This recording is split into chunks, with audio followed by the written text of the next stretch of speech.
আর আপনারা আমাদের কাছ থেকে এত বেশি করে নোটস নিচ্ছেন, এর জন্য নিচ্ছেন কারণ আপনাদের আমাদের কাছে বিশ্বাস রয়েছে, কারণ প্রত্যেকটা এক্সামে আমাদের কাছ থেকে আপনারা কমন পাচ্ছেন সেই জন্য। আর এটা বিশ্বাস দিচ্ছি আপনাদেরকে, আপনারা আপকামিং যতগুলো এক্সাম আসছে আমরা প্রত্যেকটা এক্সামের জন্য আপনাদেরকে কমন নোটস দেবো, কমন নোটস দিচ্ছি। আপনারা অবশ্যই যারা জিআরবিটি 2 থেকে শুরু করে যে প্রত্যেকটা এক্সামের নোটস আমাদের কাছ থেকে নিচ্ছেন, আমরা এখান থেকে আপনাদেরকে প্রত্যেককে আমরা 100% আমরা আপনাদেরকে কমন দেবো, এটাই আপনাদেরকে আমরা আশা দিচ্ছি। আর প্রত্যেকটা এক্সামের আগে অবধি আপনাদেরকে আমরা গাইড করব কীভাবে আপনাদেরকে পড়তে হবে, কীভাবে আপনারা পড়বেন, কীভাবে প্রিপারেশন নেবেন, আপনাদেরকে আমরা টু জেড আপনাদেরকে গাইড করব। এবং আমরা এই চ্যানেলের মাধ্যমে আপনাদেরকে জিআরবিটিতে শুরু করে প্রত্যেকটা এক্সামের জন্য আমরা প্রিপারেশন করব, প্রত্যেকটি সিলেবাস অনুযায়ী আপনাদেরকে প্রিপারেশন দেবো। সুপ্রিয় দর্শক, আজকের ক্লাসটা তাহলে শুরু করছি। আর প্রত্যেকটা সিলেবাসের অনুযায়ী আমরা প্রত্যেকটা এক্সামের নোটস দিই, আপনাদের যার যেটা প্রয়োজন আপনারা আমাদের হোয়াটসঅ্যাপে যোগাযোগ করে আপনারা স্ক্রিনে ডিটেলস রয়েছে আপনারা নিয়ে নিতে পারেন, ঠিক আছে, ভিডিওর মাধ্যমে। তো সুপ্রিয় দর্শক, আজকের ক্লাসটা আমরা শুরু করছি। আর আমরা এই চ্যানেলে আমরা জিআরবিটির জন্য এবং আপকামিং অন্যান্য এক্সামের জন্য ইংলিশ গ্রামার থেকে শুরু করে অন্যান্য ম্যাথমেটিক্স থেকে শুরু করে সবগুলো ক্লাস আমরা শুরু করবো। আপনারা অবশ্যই চ্যানেলে যারা নতুন আছেন আপনারা অবশ্যই চ্যানেলটিকে সাবস্ক্রাইব করে পাশে থাকবেন। আজকের প্রথম প্রশ্ন দেখতে পাচ্ছেন, when was the national flag adopted, জাতীয় পতাকা কখন গৃহীত হয়? ঠিক আছে, when was the national flag adopted. বন্ধুরা, চারটি অপশন রয়েছে, চারটি অপশন থেকে রাইট আনসার কোনটি হবে?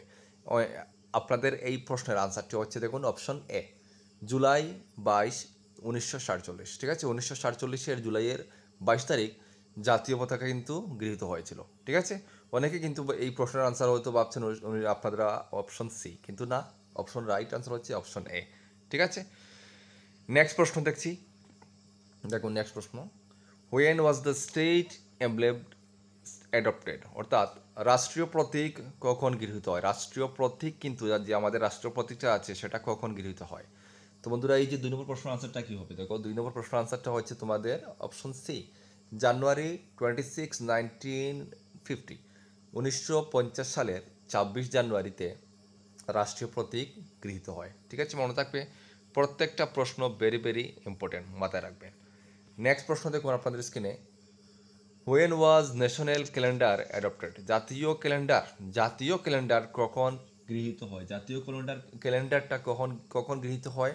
চারটি অপশন থেকে রাইট আনসার হচ্ছে অপশন ডি, মার্চের 22 তারিখ 1957 সালে জাতীয় ক্যালেন্ডার গৃহীত হয়েছিল। ঠিক আছে, তো এইগুলো সিলেবাস অনুযায়ী আমরা তোমাদেরকে কিন্তু প্রশ্নগুলো দেই, খুবই ইম্পর্টেন্ট প্রশ্ন, প্রত্যেকটা প্রশ্ন এগুলো তোমাদের আপকামিং যে কোনো পরীক্ষাতে বসতে যাবে, প্রত্যেকটা পরীক্ষাতে তোমরা এই প্রশ্নগুলো পাবে।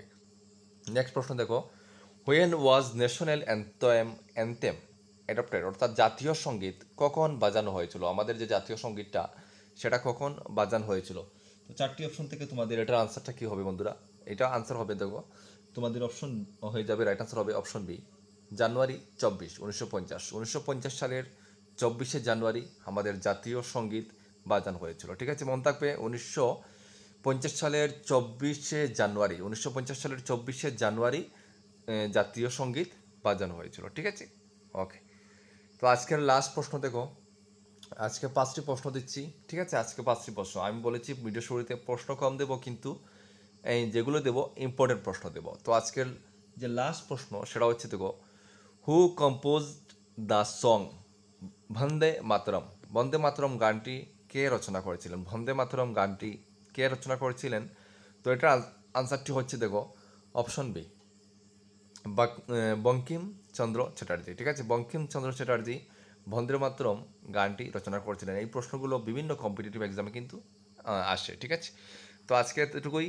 আর আবারও বলছি, প্রত্যেকটা সিলেবাস অনুযায়ী আমরা প্রত্যেকটা পরীক্ষার আমরা গাইডবুক আমরা দিচ্ছি, আমরা পিডিএফের মাধ্যমে। আপনারা যারা নিতে চান আমাদের স্ক্রিনে আমাদের হোয়াটসঅ্যাপ নাম্বার রয়েছে, আপনারা যোগাযোগ করে নিয়ে নেবেন। আপকামিং প্রত্যেকটা পরীক্ষার জন্য আমরা কিন্তু গাইডবুক দিয়ে রেডি করে নিয়েছি। আপনারা অবশ্যই সময় থাকতে এখন থেকে আপনারা প্রিপারেশন শুরু করবেন, হাতের সময় খুবই কম। তো সুপ্রিয় দর্শক, আজকের মতো এখানে ক্লাসটা আমরা শেষ করছি, আবার দেখা হবে পরবর্তী ভিডিওতে। সবাই ভালো থাকবেন, সুস্থ থাকবেন, জয় হিন্দ।